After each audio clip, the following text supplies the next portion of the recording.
Start करते हैं हमारी सीरीज को।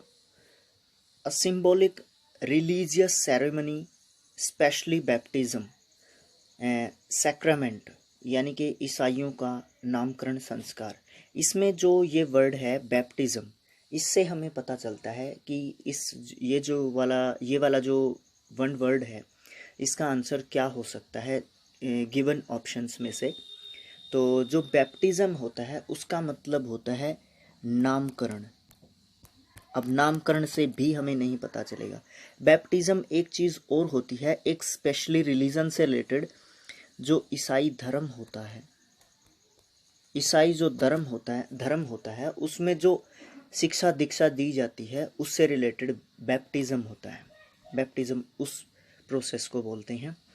तो सैक्रामेंट होता है जो ईसाई जो धर्म के जो लोग होते हैं वो जो नामकरण संस्कार रखते हैं उस चीज़ को सैक्रामेंट बोलते हैं।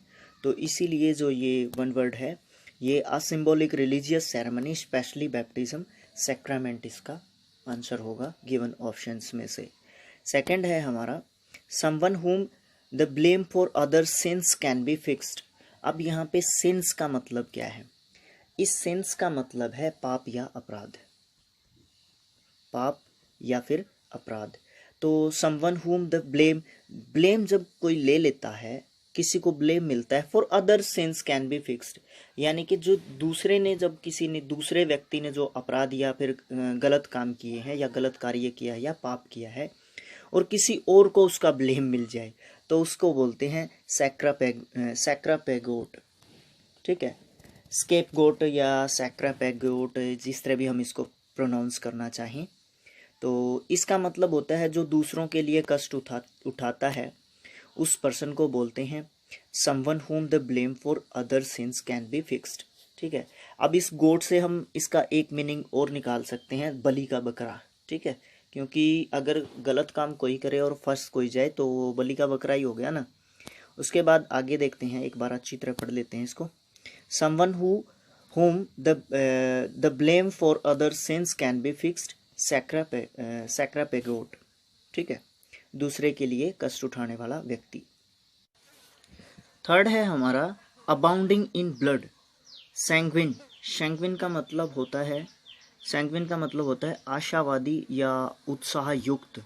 उत्साह युक्त लिखना था यहाँ पे। उत्साह युक्त जब कोई पर्सन होता है तो उसको बोलते हैं सैंग्विन।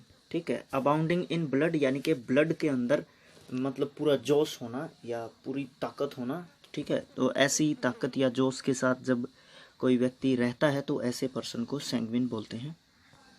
आगे है हमारा फोर्थ ओवर बियरिंग सुपरसीलियस। मतलब ओवर बियरिंग मतलब किसी भी चीज़ गुस्सा या अभिमान करने वाला व्यक्ति सुपरसीलियस होता है। उसके बाद है हमारा fifth extremely refined dress conduct and speech fashionable and modernized. मतलब refined in dress conduct and speech fashionable and modernized. अब मॉडर्नाइज से ही हमें पता चल जाएगा सोफिस्टिकेटेड वो पर्सन होता है या वो चीज़ होती है जो अट्रैक्टिव होती है। जो चीज़ अट्रैक्टिव होती है वो चीज़ सोफिस्टिकेटेड है। ठीक है, तो मतलब ऐसी अट्रैक्टिव ड्रेस या स्पीच या फिर मॉडर्नाइज्ड अपने आप को रखने वाला पर्सन। ठीक है, उस पर्सन को बोलेंगे सोफिस्टिकेटेड पर्सन। उसके बाद है a person who flatters others for personal motives. ठीक है, a person who flatters others for personal motives.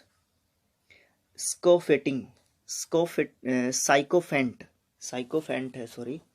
तो साइकोफेंट एक ऐसा पर्सन होता है जो दूसरों की जी हजूरी करता है या फिर चापलूस होता है ऐसा पर्सन, या फिर चुगलखोर पर्सन होता है। वो उसका सिर्फ पर्सनल मोटिव कंप्लीट हो जाना चाहिए, उसको कोई मतलब नहीं है इस किसी भी मतलब काम गलत है या सही है, लगभग वो नेगेटिव काम ही करता है। तो अ पर्सन हु फ्लैटर्स जो दूसरों को फ्लैटर्स करता है फॉर पर्सनल मोटिव्स वो होता है साइकोफेंट। साइकोफेंट एक ऐसा पर्सन जो दूसरों को अपने काम को निकालने के लिए जी हुजूरी करता रहता है। नेक्स्ट है हमारा अफेक्टेडली एंड पैम्पसली। अब पैम्पसली का मतलब क्या होता है? पैम्पसली का मतलब होता है आडंबर पूर्ण। आडंबर पूर्ण जब तरीका, आडंबर पूर्ण का मतलब जो दिखावा किया जाता है जब। तो अफेक्टेडली एंड पैम्पसली फॉर्मल पर्सन और स्टाइल, जब कोई व्यक्ति आडंबरपूर्ण तरीके से या जो है नहीं वो दिखाने की कोशिश करता है, पर्सन है या कोई भी स्टाइल है, तो सेंटेंशियस बोलते हैं उसको। सेंटेंशियस क्या होता है? एक ऐसा प्रभाव दिखाने की कोशिश करना कि मैं तो ठाठ बाट से रहता हूँ, या ठाठ बाट दिखाने की कोशिश करना सेंटेंशियस होता है। तो ऐसे सेंटेंसेस ऐसे वर्ड्स हमारी वोकेबलरी के लिए भी मोस्ट इम्पोर्टेंट हैं। जैसे सेंटेंशियस बहुत इम्पोर्टेंट वर्ड है, और वो पीछे आया था, कहाँ पे गया, सिंस। सिंस, ये वाला सिंस, इस सिंस का मतलब क्या था? पाप या अपराध। अब हम जो ऑप्शंस होते हैं वो वेरी कंफ्यूजिंग होते हैं, ठीक है? तो हमें इस टाइप के जो वर्ड्स हैं उनको हमें ध्यान में रखना चाहिए, ठीक है? उसके बाद हम बात करते हैं नेक्स्ट की। One who takes pleasure in cruel, cruel का मतलब जब कोई डिफिकल्ट सिचुएशन होती है। Inhuman and unnatural acts of tyranny. Tyranny, tyranny का मतलब होता है उत्पीड़न, जुल्म या फिर अत्याचार या गलत कार्य, ठीक है? वो टायरनी कहलाते हैं।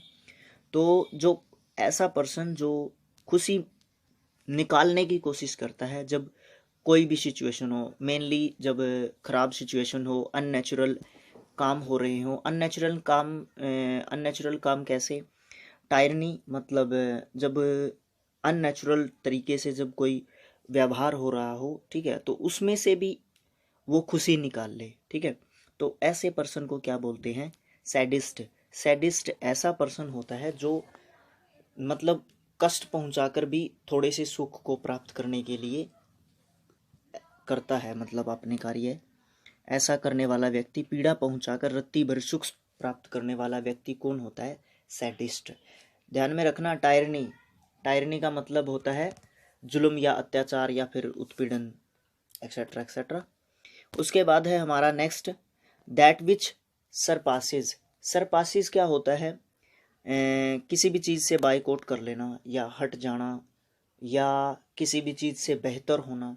तो ट्रांसीडेंटल, ट्रांसी ट्रांसेंडेंटल क्या होती है? ऐसी अस्पष्ट परिस्थिति या फिर गुप्त जब कोई बात होती है तो उस सिचुएशन में यूज़ किया जाता है ट्रांसेंडेंटल, ठीक है? दैट विच सरपासेस, जो कोई चीज़ हट जाती है या छिप जाती है तो वो चीज़ ट्रांसीडेंटल हो जाती है, ऐसा मान लेते हैं। आज का हमारा लास्ट है होगा 10th, communication between mind and other than known channel of sources. Telepathy, telepathy क्या होता है? मानसिक संक्रमण। यहाँ से समझ में नहीं आया, इसका एक मीनिंग और होता है दूरानुभूति। दूरानुभूति मतलब दूर की, जब हमें हमारे माइंड में बात आ जाती है, मतलब ऐसी कम्युनिकेशन हमारे माइंड और दूसरी चीज़ों के बारे में या दूसरे सोर्सेज के बारे में। तो जब हम थोड़े से टाइम आगे का, मतलब हमारा माइंड जब सोच लेता है कि अगर हम ये काम करेंगे तो थोड़े समय के बाद हमारे साथ ऐसा हो सकता है, तो उस सिचुएशन में हम टेलीपैथी का यूज़ करते हैं। टेलीपैथी क्या होता है? दूरानुभूति, जब हमें दूर की बात का पता चल जाता है या हमें अनुभव हो जाता है कि थोड़े समय बाद अगर हम ऐसा करेंगे तो हमारे साथ ऐसा हो सकता है, उसको अगर हम बात करें तो मानसिक संक्रमण बोलते हैं। Thanks for watching skill IQ friends, thank you.